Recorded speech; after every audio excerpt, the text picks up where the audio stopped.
and thanks for joining us on Chicago Tonight. I'm Nick Blumberg. Brandis Friedman will join us later in the program. Here's what we're looking at. Early voters have been casting their ballots for weeks in the Illinois primary, and the big day is almost here. What to watch for in tomorrow's election. Could it be the Hammond Bears? The mayor there sure hopes so. He joins us to talk about Indiana's push to court the monsters of the Midway. I shook the hand of the mayor. Why Chicago Mayor Brandon Johnson made a trip to prison in this WTTW News exclusive. And there's no more iconic Chicago St. Patrick's Day tradition than dyeing the Chicago River green. And we explain the history of the Chicago River's annual Emerald Dye Job. First off tonight, wild weather scrambles travel plans for passengers at Chicago's airports. After heavy rainstorms followed by snow and frigid temps, 592 flights have been canceled at O'Hare as of a few minutes ago, with average delays currently at 42 minutes. At Midway Airport, 57 flights have been canceled, with delays sitting at 40 minutes. There's a chance of more snow continuing overnight, with a projected high tomorrow of just 24 degrees. Ouch, not quite spring just yet. Illinois sues the federal government over fair housing protections. State Attorney General Kwame Raoul is co-leading a coalition of 16 attorneys general filing suit against the U.S. Department of Housing and Urban Development over threats to block funding for states. Raoul says new HUD rules will cut off money if states investigate housing discrimination based on sex, gender identity, language, criminal records, and income source, as well as discriminatory housing patterns. If these actions were left unchallenged, discrimination in housing is almost certain to increase. These actions are part of a broader, ongoing pattern by this administration to subvert the legal protections our country has put in place to combat discrimination and to tear down the hard-fought progress we have made for civil rights. Veterans and labor leaders picket the Jesse Brown VA healthcare facility, demanding higher staffing levels and an end to what they say is cooperation with immigration agents. Advocates argue the current administration isn't doing enough to ensure vets get the treatment they need, and say the VA is allowing warrantless entry by immigration and customs enforcement and Border Patrol agents. At the same time that ICE is given access, this VA and VAs across this country have established a hiring freeze and basically preventing safe staffing from happening, making sure that ensuring that we're not getting the care that we deserve. That ain't right. Up next, why Hammond's mayor says his city is the right home for the Bears. That's right after this. Chicago Tonight is made possible in part by the Alexandra and John Nichols family, the Polk Brothers Foundation, and the support of these donors.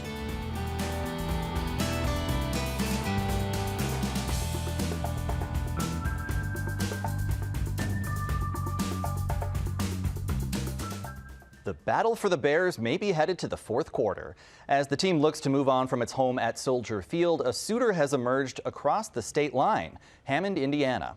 A team spokesperson reportedly said that Hammond is the site the Bears are focused on after the Indiana General Assembly created a new stadium authority that could help finance construction. Meanwhile, Illinois lawmakers are trying to keep pace and are considering a so-called mega project bill that could help the Bears relocate to Arlington Heights. Joining us to discuss where the Bears could end up is Thomas McDermott Jr., the mayor of Hammond, Indiana. Mayor McDermott, thank you for being with us. Hi, Nick. How you doing? Doing very well. So if you would, can you give us an update on talks with the Bears? What's the last you've heard about a possible move to your city? Well, I mean, obviously, I want to thank Governor Braun and the Indiana legislature for expediting a bill to fund the Bears Stadium. I think Indiana's offer to the Bears is very generous. I think it's given the Bears a lot to think about. Obviously, any decision made by the Bears to leave Illinois is a big deal to them, and I think they want to proceed cautiously, but I think Indiana's got a great offer on the table, and I feel really good about our chances. Okay, so, we mentioned, and you did as well, state lawmakers passed that bill creating Northwest Indiana Stadium Authority. What all does that authority have the power to do? It has the power to run the stadium, to acquire property, to set rates, to help book acts once it's up and running. But, I mean, it's similar to what Indiana created when they created Lucas Oil Stadium for the Colts in Indianapolis. They literally modeled that legislation, and that legislation's been very effective in financing Lucas Oil Field and and running it afterwards. But it's an opportunity for the Bears to be in control of their own destiny and to get revenue 365 days a year instead of just the home games like they get currently. So, lawmakers here in Illinois are considering their own legislation to allow so-called mega projects of hundreds of millions of dollars to basically negotiate a payment in lieu of property taxes. If that bill were to pass, are you still confident that Hammond has a competitive offer? I know we have a competitive offer. I mean, the thing is, are the Bears comfortable making a move similar to what the Kansas City Chiefs just did in Missouri and leaving Missouri and going to Kansas and playing their home games there? I mean, that's something only the McCaskey family and Kevin Warren could answer. All I know is Indiana's done a great job of putting a great offer on the table. We have a superior business climate. All due respect to Illinois. I mean, this is a 40-year deal we're talking about. And even if Illinois can even match what Indiana's put up in year zero, which is where we are right now, in years 1 through 40, the Bears would be far better off doing business in Indiana as opposed to Illinois. And folks have raised as well the question of sort of return on investment for Indiana taxpayers. Are you confident that this would be a good deal for them as well to move forward with some of this public funding? I've heard a lot of this, and I think it really depends on the perspective you're looking at opportunities from. In downtown Chicago, you have a lot of the amenities that we strive for here in Northwest Indiana. You have a lot of hotels, you have the theater district, you have great restaurants, so losing the Bears, what would that really take away from the quality of life for a Chicago resident? Yeah, I'm sure it would to a certain extent, but I could tell you here in Northwest Indiana, we don't have a lot of those quality of life things that we just talked about. And I think, with the Bears relocating their stadium here, you would see an entire development similar to what you see in downtown Chicago right here in Hammond. And so I think it would be a real positive for Hammond. And I can understand if you're in downtown New York, maybe it doesn't have the same impact, or downtown Chicago. But I think for Hammond, it's going to be a big economic boom for us. Yeah, that's one of the things I wanted to ask you about. I mean, what do you think a Bears move to Hammond would do for your city? I think it would change the northern part of our city. It would look a lot more like Chicago and getting the type of attractions you see in downtown Chicago. I know the Bears are interested, and I've called it Bearsville, and I don't know what it'll ultimately be named, but it would be an entire area dedicated to the Bears, sort of like what we see when we go to Wrigley Field. And what the Ricketts family did around Wrigley Field is, when you go to a Cubs game and you stay the night in a hotel close to the field and you go to a restaurant, the Ricketts family's getting all that money. I think that's something that the Bears are interested in as well. Instead of being tenants in Soldier Field, they want the hotels, they want the restaurants, they want everything around there, and we're giving them that opportunity in Hammond. Now, of course, the Bears haven't made any firm commitments. Team staff has still been meeting with Governor Pritzker here and members of his staff. Do you have any concern that those talks with Illinois are ongoing? Yeah. I mean, obviously we want this really bad. So I'm doing my best to try to ignore everything and to try to just stay positive and think about all the great advantages the Bears would have. But yeah, obviously we've spent a lot of time on this deal and I want it to happen. And I know that, let's be honest, I'm a Bears fan. Nobody wants to see them leave Chicago. But if the Bears are leaving Soldier Field, I think the wisest move would be coming 20 miles away and come to Hammond, Indiana. I really think that's a lot better than Arlington Heights, personally. And it's a lot better business deal for the Bears. But I think every Bears fan would tell you, just like I'm going to tell you now, we want to see them stay in Soldier Field. But I don't think that's going to happen. So what's the next best thing, in my opinion? Wolf Lake and Hammond. Yeah, well, how about that potential site near Wolf Lake? Tell us about it. What could be the timeline like for development, the sorts of infrastructure that might be needed there? I know there's massive amount of infrastructure that needs to be done. Last I heard, it's well over $500 million worth of infrastructure the state of Indiana is pledging to that area. It's going to be right around 300 acres, controllable by the Bears and this new authority that the state's setting up. It's a beautiful part of our city. I host concerts there every summer, and we have 100,000 people come through a park there. And we've just booked a recent act, Jelly Rolls, playing in that park. So this is an area that Northwest Indiana and Chicago is already used to going to. This is the same general area where the Bears are looking. They would be lucky to have that area. It would be gorgeous and beautiful. You can see the Chicago skyline over Wolf Lake. It's just a beautiful place to be, especially in the summer and in the spring and the fall. So. Well, we've got just about 30 seconds left, but before I let you go, you've mentioned lots of Bears fans would like to see the team stay in Soldier Field or stay in Illinois. What would you say to fans who are maybe skeptical about a Bears move to Indiana? I get it, but I think if you're on the south side of Chicago or even in downtown Chicago, if the Bears move to Hammond, I think they're a lot closer to you than they would be if they moved to Arlington Heights. So regardless if you're going to move the Bears either to the north to Arlington Heights or to the south to Hammond, how are the majority of Bears fans going to feel? I actually feel like the south side of Chicago, Northwest Indiana is much better as far as the Bears demographic is concerned. I feel like we're Bears fans down here. All due respect to the northern suburbs, I think this is more blue collar Bears types of atmosphere, and I think Northwest Indiana would be great for everybody personally. All right. Well, if Bearsville is the ultimate name, you heard it here first, folks. Mayor Thomas McDermott Jr., thank you very much. Good to see you. Thank you very much. Nice talking to you. Up next, we preview some of tomorrow's contested primary races.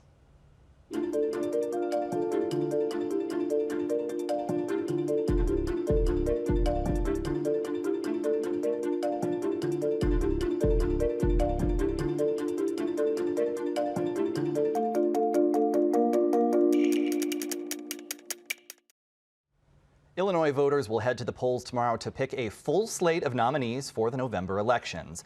On the ballot, a hotly contested United States Senate seat that Dick Durbin has held for 30 years. Our Heather Cherone joins us to break down that race and more. Heather, so marquee matchup here, Democratic primary to replace the retiring Senator Durbin after 3 decades. Break that one down for us. So it was 1996 when Dick Durbin was first elected to the United States Senate, and the bid to replace him was a mad scramble because Illinois politicians know open Senate seats are much more rare than a blue moon. The leading candidates for the Democratic nomination are Lieutenant Governor Juliana Stratton and U.S. Reps Raja Krishnamurthy and Robin Kelling. Now, this race has drawn tens of millions of dollars in spending from outside groups, most to boost Raja Krishnamurthy and to hurt Juliana Stratton, but she has had a major player in her corner. That's Governor J.B. Pritzker, who has gone all in to boost her chances. Now, the Republican nomination also is a crowded contest with former Illinois Republican Party Chair Don Tracy facing 5 challengers. It'll be very interesting to see how both of those shake out. Also, a little bit of musical chairs in Congress, 4 open U.S. House seats. So whoever wins 2027 going to be a very different political era in Chicago. What races are you watching there? Well, this is a moment of generational change. Robin Kelly and Raja Krishnamurthy had to give up their safe seats in the U.S. House to run for Senate. That means there's been a domino effect to replace them. Also on the West Side, U.S. Rep. Danny Davis is retiring. 13 candidates are running to replace him. But the big race everybody is watching is the 9th District race to replace Jan Schakowsky. In that race, Evanston Mayor Daniel Biss, State Senator Laura Fine, and social media activist Kat Abu-Ghazala are all vying to replace her. That race has also drawn tens of millions of dollars in outside spending, most from AIPAC, the pro-Israel Political Action Committee. That will ensure the national spotlight is on that race Tuesday night. Absolutely. All right. Also, local offices up for grabs. Cook County Board President Toni Preckwinkle facing a pretty tough challenge in her bid for a 5th term. What's at stake there? That's right. Alderman Brendan Riley, one of the most conservative members of the city council, has mounted a significant challenge to Preckwinkle, who, if she wins in November, will tie the record for the longest serving Cook County Board president. But she's got to get through Tuesday's primary first, dealing with allegations of delayed property tax bills and high tax hike that Riley has pushed pretty consistently. Yeah, a lot of eyes on that race as well. All right, Heather Cherone, thanks so much. Thanks, Nick. And you can find out more about the candidates running in these races and many others by checking out our online voter guide. There we've also got information on where you can cast your ballot on Election Day and how you can get registered to vote. That's at WTTW.com/voter guide.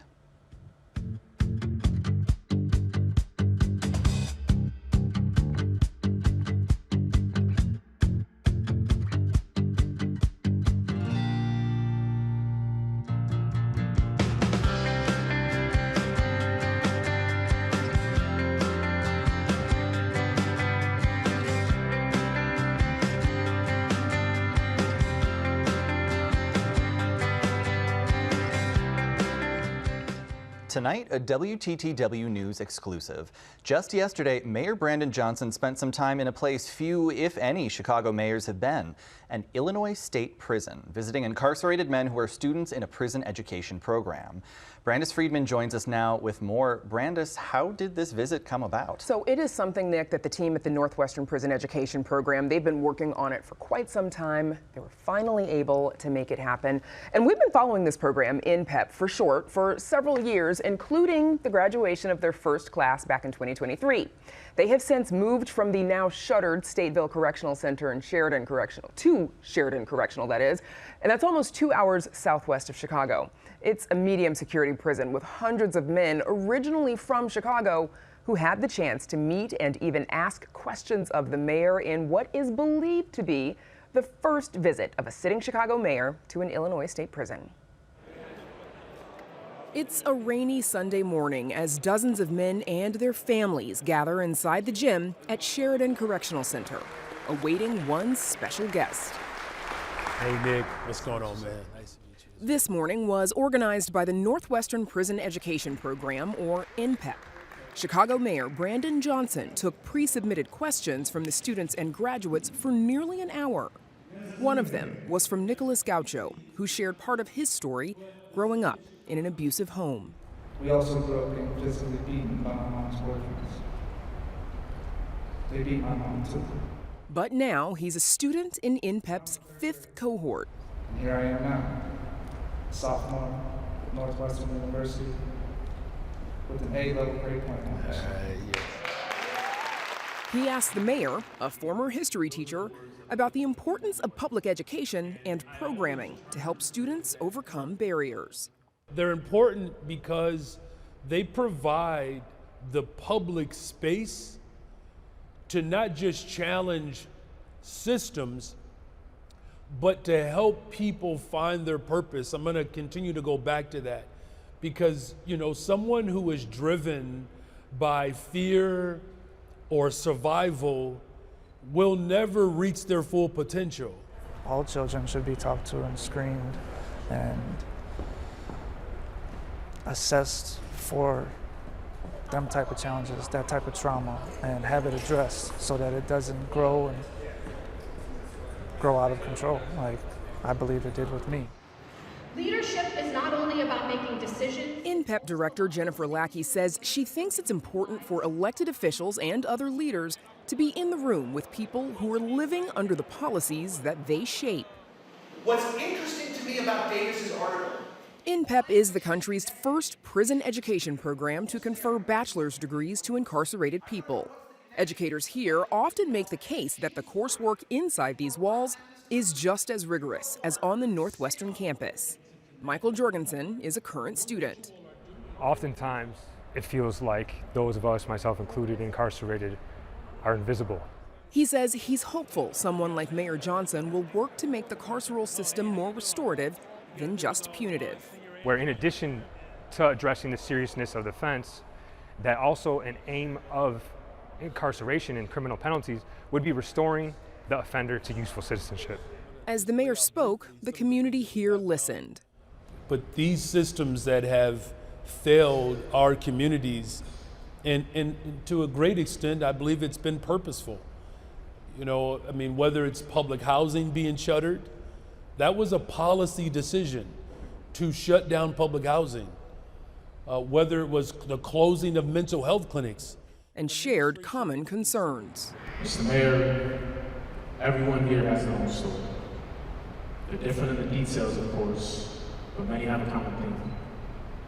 Dealing with food insecurity, poverty, housing instability, family members who are incarcerated, and losing friends to gun violence. And even some tough Chicago questions. White Sox or Cubs? Cubs. But as they listened, these students also hope the mayor hears them too. I think the resources weren't in place to help me overcome the trauma I was experiencing. And I'm hoping that's what he takes away from that. I hope he will really look at that process and find a way to address them challenges. to have the mayor come in here and to see us for who we are and to actually take time out of his such busy schedule, not only that he sees us, but he's willing to hear us as well. And the first question the mayor was asked was what this visit meant to him. He told the crowd, which included INPEP faculty and staff as well, that his own two brothers struggled with addiction and had bouts with the prison industrial complex, and that he feels he has a responsibility to connect with the individuals who are directly impacted by the decisions that he makes as an elected official. Brandis, did the students say anything more about what a more restorative justice system might look like for them? Yes, they did. More than one of them mentioned efforts to change the state's truth in sentencing laws, as well as restoring parole in Illinois, which, the absence of we have covered here on WTTW. Specifically, some of the men spoke about House Bill 5287. It is in the General Assembly. It is being called the Credit for Change Act. It would allow more incarcerated people to earn some time off of their sentences, either by good behavior or by participating in rehabilitation and educational programming. As it stands, people who are sentenced under truth in sentencing laws must serve 100% of their sentence. They cannot earn that time off. This bill is up before the House Judiciary Committee for a hearing this Wednesday. And Brandis, NPEP has graduated just one class so far. Are there more coming? Absolutely. Graduation for Cohort 2, that is set for next month, and author Brian Stevenson of the Equal Justice Initiative, he is set to be the commencement speaker.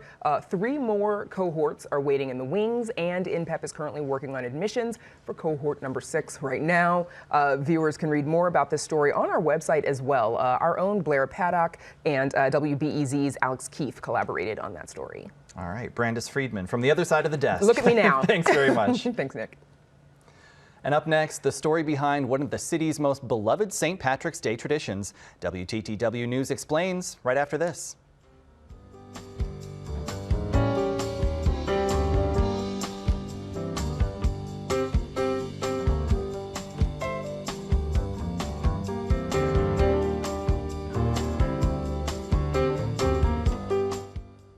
Chicago turned green this weekend, but not with envy. Well, maybe a little envy if you missed out on the city's annual St. Patrick's Day parades and the Chicago River being dyed green. But if you missed out, don't worry. We're here to help explain how the city's beloved dye job tradition got started. Here's Eunice Alpasan in our WTTW News Explained series.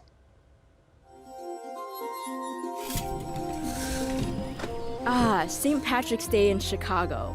While for some the holiday may mean green beer and lots of partying, one thing's for certain, Chicago's estimated 200,000 residents of Irish heritage take their traditions seriously.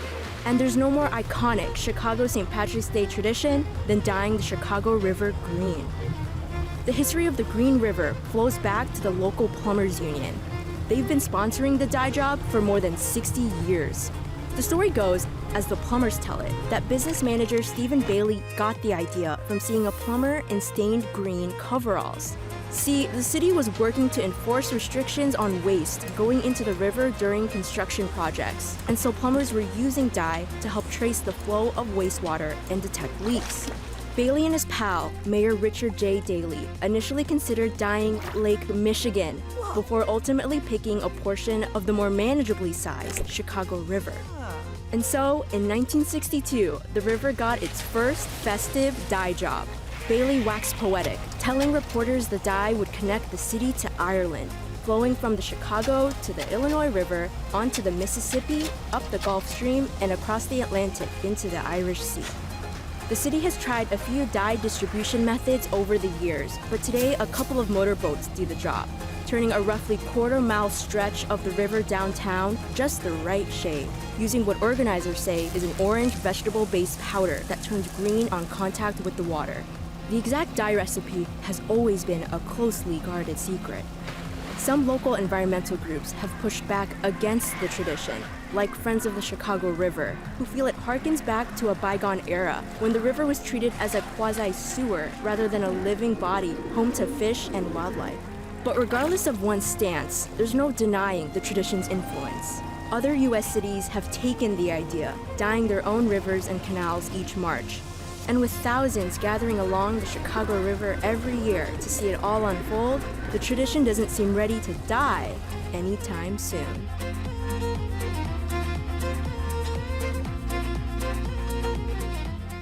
And you can see more from our Emmy Award-winning series WTTW News Explains on our website. That's WTTW.com/explains.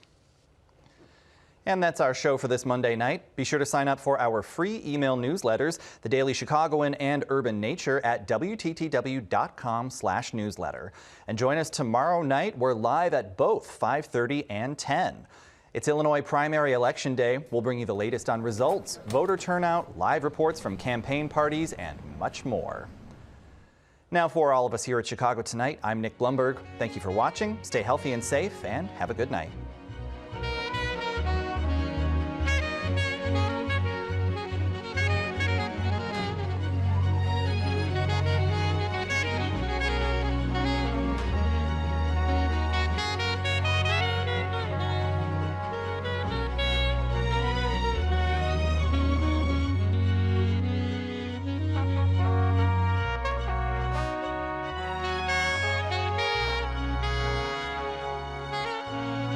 Closed captioning is made possible by Robert A. Clifford and Clifford Law Offices, a Chicago personal injury and wrongful death firm with more than 40 years of experience in medical malpractice.